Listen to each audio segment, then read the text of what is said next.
Alright, we are again. Look at my favorite mountain. Well, to be fair, it's the only mountain that I can kind of see from my backyard. What you're looking at is the top of the Sandia Peak. You were looking through the Burris XTR3i with SCR2 Mil Reticle. I've been looking at a lot of these crossover scopes, and this one honestly is one of my favorites, partly because I do like the reticle. I am intentionally looking through it right now during a fairly fading light. It is what? It's close to 6 o'clock in Albuquerque, so the sun was more or less set. There's beautiful sunset, but the sun is already below the horizon. So it's going to be getting a little bit light, a little bit dark. And what I wanted to show you here is a different approach to a crossover reticle. Earlier today, I filmed a video on the reticle in the Revit Acura scope, which has bold, prominent lines, and it's really hunting-oriented design. What Burris did with the XTR3i is very different. The reticle is decidedly aimed at more precision competition world. So it is thin and it's very, very good for shooting at small things far away. But in order to make it more adaptable to use in compromised light or for hunting, things like that, they did a very well executed T-shaped illuminated reticle, and I'm going to turn the reticle illumination on so you guys can see it. There are two colors available. This is the brightest illumination, this is red, and you can switch it to green using the same dial without doing anything else. Now it's green, and now we're back on highest power, and the reticle makes this T-shaped structure that retains very, very good visibility even on low magnification. If it gets darker as I film this video, I'm gonna change illumination levels, but for now let's just look at see what this looks like on lower powers. I'm gonna go back to, let's say, 10. This is 10 power. Looking against the sky, obviously you will not see the green very much, but we'll point a little further down on the mountain and you'll see what I mean. It is very nicely visible.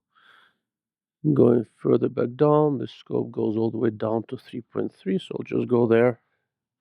And this nice little floating green T-shaped thing is surprisingly easy to see, a lot easier than I anticipated. The reticle does get quite thin on low power, and honestly my only real complaint, I wish they would have the thick bars coming from the sides and be a little bit more visible, but the well-executed illumination really makes up for a lot of it. I'm going to switch illumination color again.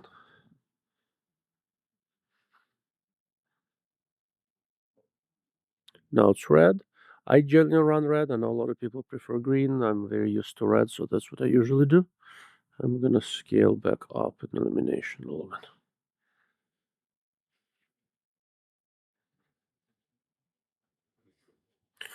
My scope is getting a little bit loose. Let's make sure it's lined up. There we go. Okay. Yeah, now we're looking at something very far away. I'm going to do my usual thing. Switch to something a little bit closer up that we can look at. Let's go to lower magnification. And look. Let's look at that chimney over there.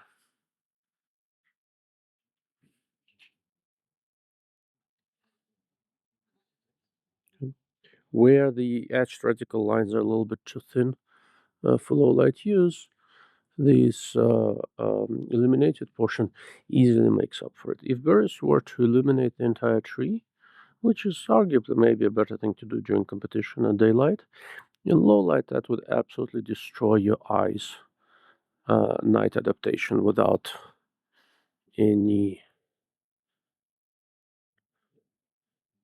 trace of a doubt. There we go. Okay.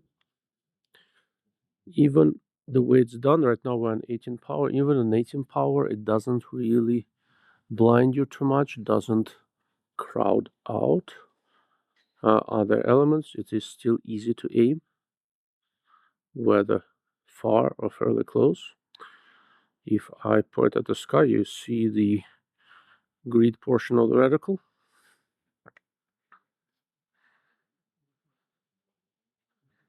Okay. It is a relatively busy reticle further down, but I found that I have a lot of mileage with the SCR2 Mil and SCR2 quarter mil. I have a lot of mileage with them, and what I found is that down to, gosh, about 12 power, which is where we are, I can use the reticle in the 0.2 or 0.25 for the SCR2 quarter mil reticle very, very comfortably. As we get into lower magnifications, I really end up relying a lot more on the center illumination portion and on the bars that come in from the side.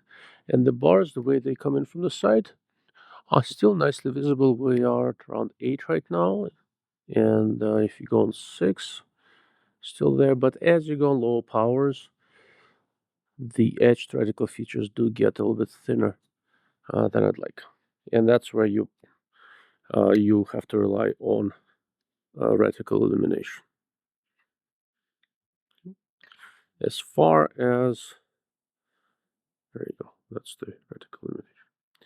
As far as precision reticles go, for shooting groups or shooting plates, I have to admit that the way Burris did the SCR2 Mil and SCR quarter mil are easily among the better ones over there. The thickness is just right for shooting steel, and the 3.3 to 18 by 50 scope has very nice wide field of view.